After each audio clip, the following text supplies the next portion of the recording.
حضرت صفوان بن امیہ رضی اللہ عنہ سے روایت ہے کہ ایک آدمی نے ان کی چادر چرا لی۔ وہ اس چور کو نبی کریم صلی اللہ علیہ وآلہ وسلم کے پاس لے آئے تو آپ صلی اللہ علیہ وآلہ وسلم نے اس کا ہاتھ کاٹ دینے کا حکم دیا۔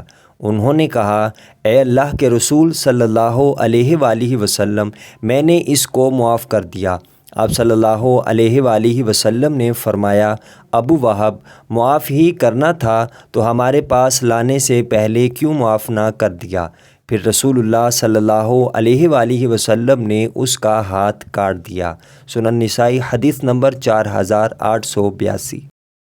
حضرت ابو ہریرہ رضی اللہ عنہ سے روایت ہے کہ رسول اللہ صلی اللہ علیہ وآلہ وسلم نے فرمایا، جب کوئی شخص زنا کرتا ہے تو وہ مومن نہیں ہوتا، اور جب کوئی شخص چوری کرتا ہے تو وہ صاحب ایمان نہیں ہوتا، اور جب کوئی شخص شراب پیتا ہے تو وہ ایمان سے لا تعلق ہو جاتا ہے، اور جب کوئی شخص طاقت و قوت کے زور پر زبردست ڈاکہ ڈالتا ہے کہ لوگ بیچارے دیکھتے رہ جاتے ہیں تو وہ بھی ایمان سے خالی ہوتا ہے۔ سنن نسائی حدیث نمبر 4874۔